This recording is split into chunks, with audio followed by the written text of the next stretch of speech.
আমাদের বাড়ির উপরে একটা মাছওয়ালা চাচা এসেছিল, বড় বড় বিদেশি মাগুর মাছ নিয়ে এসেছিল। মাছগুলো দেখে কিন্তু আমি লোভটা সামলাতে পারিনি, অবশেষে একটা মাছ নিয়েই ফেলেছিলাম। দেখতে পাচ্ছেন মাছগুলো কিন্তু অনেক শক্তিশালী, আর মাছগুলো কিন্তু অনেক বড় বড় ছিল।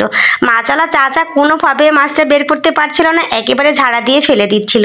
এই তো কোনোভাবে কিন্তু ডালি থেকে ফেলে দিয়েছে মাছটা। তারপরে এই তো দেখাচ্ছি আপনাদেরকে ভিডিওতে, মাছটা খুব একটা বড় মনে হচ্ছে না, তারপরেও মাছটা কিন্তু 2.5 কেজির ওপরে ছিল। এই তো ছোট্ট একটা পাল্লাতে চাচা মাছটা মাপছিল, মাছটা একটু পরে পরে বের হয়ে যাচ্ছিল। তারপরে আমি আবার বাড়ি থেকে একটা পাল্লা এনে দিলাম বড় দিকে, তারপরে ওজন হলো 2.5 কেজির উপরে ওজন হয়েছিল। মাছটা নেবার পরে কিন্তু আমি খোকসা পাতা দিয়ে এবার মাছটা পরিষ্কার করে নেব। এই তো দেখতে পাচ্ছেন পাঙ্গাস মাছের মতো গায়ের ওপরে অনেক ল্যালপা থাকে, আর এই খোকসা পাতা দিয়ে পরিষ্কার করলে কিন্তু ওপরের ল্যালপাগুলো থাকে না। পরবর্তীতে আমি লবণ দিয়েও কিন্তু খুব ভালোভাবে পরিষ্কার করে নিব যখন মাছটা কাটবো। তারপরে এই তো মাছটা কিন্তু খুব ভালোভাবে পরিষ্কার করে নিয়েছি, উপর থেকে যে লালপাটটা ছিল সেটা।